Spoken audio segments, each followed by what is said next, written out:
This is the GoPro Max, and it's GoPro's second attempt at a consumer-level 360 camera.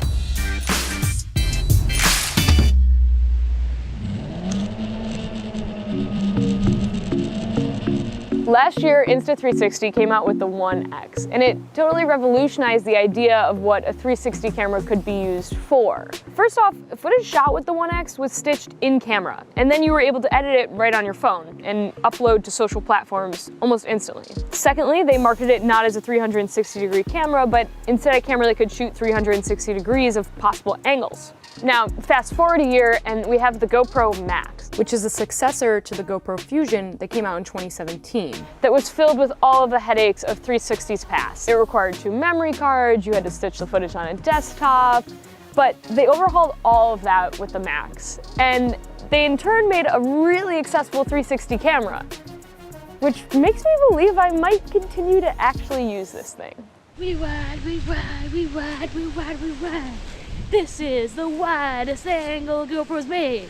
This is the wide. The GoPro Max has dual 180-degree lenses that shoot 16.6 megapixel 360-degree photos, 5.5 megapixel single lens, or GoPro is calling Max Super View photos, and the super cool 6.2 megapixel panoramic photos called Power Panos. Video-wise, you have 1440p 60 video with a single lens and 5.6K 30 spherical video, just like the Insta360. There are mics on all but one side, and it shares the same super satisfying rubber buttons and button layout as the Hero 8. On the bottom, you have these new stowable mounting prongs, which, bless, you no longer need that housing, which I somehow always manage to forget anyways, and it also makes it compatible with all GoPro mounts. The touchscreen on the Max is a bit smaller than the touchscreen on the back of the Hero, but its menu system is identical. The big plus here is if you're vlogging or taking a selfie, you can see yourself, much like on the DJI Osmo Action, because, well, there's lenses on both sides. The Max is waterproof up to 16 feet, but that proofing is merely for protection at this point. GoPro claims that it's really difficult to stitch underwater footage, but they are promising some sort of waterproof housing in the future. The screen is super responsive, but you can't scroll around your frame in 360 mode since the screen has swiping gestures such as swiping down to reach the main menu. You can, however, switch between lenses, but only while not recording. Once you hit that record button, the screen has no functionality, other than just being a viewfinder to the lens that you chose before rolling. The image on the screen will, however, stay level with the horizon no matter which way you turn the camera, and it does so with almost no noticeable lag. If you lean into that warped, super fisheye look that only a 360 camera could give you, the footage is sick. Skin tones are true to life, and it's not afraid to overexpose the highlights a bit. I prefer this to the flatter color grade of the 1X, especially for users who won't be color correcting. And hell, even if you are color correcting, I find that the Max and the 1X have very little latitude in the coloring process. Now, if you're only going to be sharing these photos on social platforms that you're going to look at on a phone, who cares? But for a camera that costs $500, I hope it's going a little further than that. The Max's 360-degree video is stabilized in software.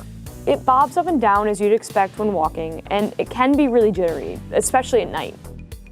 The stitching is most noticeable at the top and the bottom of the frame. And since most of GoPro's mounts typically have a wider base than the camera itself, there's almost always a bit of artifact from the mount in the footage. Overall though, once you export the 360-degree footage, the stitch is pretty clean. The audio, however, is probably the best I've seen on a camera this size. The wind reduction can add a lot of compression, and enough wind, it can sound like, well, this. Guys, when I say it's windy out, it's like actually very windy out. I am about to blow over. This might make some really good footage as I fly away. But when you're not in 25-mile-an-hour wind, it actually reduces the sound of wind while prioritizing voices. So while hiking with Alex, I love that the GoPro picked up on the crickets and footsteps, while also keeping our voices at the forefront no matter where the camera was in space. Yeah, and I think it's gonna be a long, long time. And then there are those power pano photos. I gotta be honest guys, I had a tough time not showing you these photos before this video dropped. I mean, first and foremost, they make taking a panoramic photo a lot easier, and you don't have to stand there and slowly and robotically move your phone across a landscape. I was really surprised at how crisp these photos turned out too. even on a desktop, they still look really cool. The time warp feature in 360 mode, which is when the Max just records a time lapse, is really cool, but it's a total battery killer. I saw my battery drop 15% off a fresh charge while shooting this time warp, and I let it record for all of 10 minutes. I think it would help if the screen would go off a bit sooner while shooting these to save some battery. Otherwise, the battery performance is on par with a Hero 8, even though it is a different battery. So yes, you will need to buy extra spares if you plan on heavy use. I was able to get through a full day of heavy use using 2 of these batteries. 360 cameras are only accessible though if you can do something with the footage. So the software has to be sound. And GoPro's app makes it really easy to edit this footage. The Max uses the same GoPro app as the Heroes. Now, I'm no stranger to keyframes, but I think even a casual non-video director from TheVerge.com could edit the Max's 360 footage. And I actually enjoyed editing it on the app. GoPro also has a 360 desktop app called GoPro Player, which mirrors the mobile app experience with added codec options at export. You have H.264, ProRes, HEVC, and as far as 360 editing goes, I was blown away by its ease. Okay, so there's this whole other mode on the Max called Hero mode, and it's basically just when the camera is using one lens as opposed to 2. It has more mic controls, and it even boasts GoPro's most stable video called Max Hyper Smooth, and it also has their widest field of view called Max Super View. But I gotta be honest, while it does sound good and the footage is stable, the fact that it maxes out at 1440p 60 is noticeable, especially in how much smoothing is being done when the subject is close to the camera. I also noticed the camera struggled to keep the footage level with the horizon, choosing to instead focus on keeping the footage stable.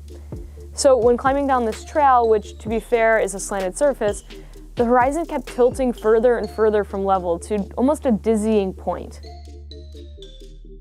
GoPro has become a household name. I mean, they're spec'd out, durable, tiny, portable beasts of cameras. And the Max is no different. And while the Max has great features such as Power Pano, it also has great hardware and a really good touchscreen. But for me, it came down to the ease of use of the app that made me want to keep using this thing. 360 footage used to mean high-end equipment and tons of headaches in post, and that always pushed me away from using it. But when you put all of that into the form factor of a GoPro, a workflow I've been using for years, it's way more approachable. Now, is all of that enough to make this thing more than a novelty camera that will ultimately end up in my forgotten tech bin in my basement? Time will truly tell. But it is the most fun and user-friendly 360 camera I have used to date. And I'm excited to see this thing get spec'd out. 4K Hero mode, please. All right, so for $4.99, you can pre-order a Max today. They start shipping on October 24th and they'll be on shelves October 27th. The 360 space is getting kinda nuts, and the 1X versus the Max deserves its whole own video, so I guess I'll see you guys next time.